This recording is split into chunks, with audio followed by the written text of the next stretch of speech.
Sa unang pagbasa, si San Pablo naghisgot nga ang tanan nga makasala mahimog yung ulipon sa sala. Nya kung ang sala na mao'y atong hari, nya maulipon na taniya, ang sala musangpot gyud sa kamatayon. Mao na nga ning hatag nato si San Pablo og usa ka pahinumdom nga dili gamiton ang atong lawas aron bisag unsang bahin sa atong lawas aron gamiton sa pagpakasala. Gamiton Hinuo nato ang una, isipon nato ang atong kaugalingon nga patay na. Nga ikaduha, ipagamit nato ang atong kaugalingon sa Dios alang sa katuyuan nga matarong. Musta maron imong lawas kinsa may nagamit ana.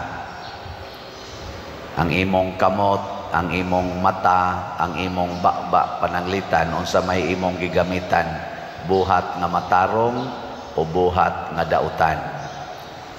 Ana, kamong mga bata, kanang inyong mga tudlo o mga mata, unsa gigamitan, mangadji sa rosaryo, manglaba, manghugas, o sige lang tulpok anang cellphone, sige lang TikTok. Kanang imong lawas o sa kababay, gwapa-gwapa mangyud ka, nindot man kag lawas, unsa may imong gigamitan ana aron pag-attract sa laway nga hunahuna mo na mag short na ka, mag say tawagan ng inyo rong isulob nga mura na lang og bra dire, mura na lang mo gatube, nindot ra ba sa tanawon usahay niya mabuang sang pare niya. Unsa man na mao ka na ang paggamit sa lawas kanang pagpakita ng inyong hapit na mga kita na diring mga kigul angkas anang motor nga igwad pagyud kaayo. Maugta na magkatawalan ko kay mangadji media sakyanan magdagan nga mokalit og overtake ang motor nga naay nag-angkas nga igwad kay tanan, galong sleep diri kay init unya ang diri aring ubos wa gyud tabuni, hapit ta lang gyud makita tanan. Sus maputol in taon ang atong pangadji. Nya unsa man ang pagkagamitan ana. Ang mahal nga Birhen Maria gigamit niya ang iyang lawas sa pagluwas sa kalibutan. Mo na nga nisud niya ang Ginoo, gipasud ang Ginoo. Unya kun ato nang buhaton, maluwas pud ta. Kay matod pa diri sa atong tubag sa Salmo, ang atong hinabang anaa sa ngalan sa Ginoo. Ang ngalan sa Ginoo mao'y atong pasudlon, dili ang atong ngalan atong ipromote. Kay gipahinumduman ta ana nga maulipon kita basta ang atong lawas, maulipon kita sa sala basta ang lawas nato gamito na sa pagpakasala. Sa atong ebanghelyo gihisgutan ni Hesus ang buutang sulugoon. Kinsa man kuno ning buutang sulugoon? Ang una, kanunay siyang nagsunod sa iyang agalon.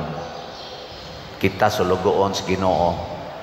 Kining tanan natong gibuhat, ako pare, gisugo ko pagmisa, gisugo ko pagtudlo ninyo, gisugo ko pagpa-develop aning atong simbahan dinhis parokya o sa archdiocese mo nang sige tagbaligya dinig mga slots. Thanks be to God kay daghan sang namalit. Wala ba mo malipay kay wasad mo kapalit.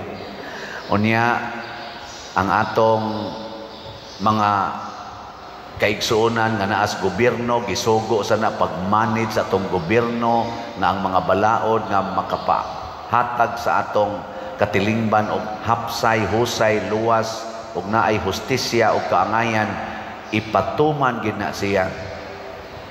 Balik-balik yung ko dinig sulti anang mo parking sa karsada nya nasa tay mga kahoy nga dagkong kahoy nga ni-expand ang karsada, nasuod na sa karsada, wa sad putla kay kuno na ay balaod nga madaot ang ecology, tinuod man sad na, pero mas dako tingali kadaot kung di putlon kay ang mga motorista masabod naman diha kay nisud naman as karsada unya highway pagyod nya karon ni ay dinhi ato lugar nato giparkingan pagyod, magtalikod pa ang magparking, gibutangan pagyod mga dekorasyon nga mga tanom, mga ornamental plants.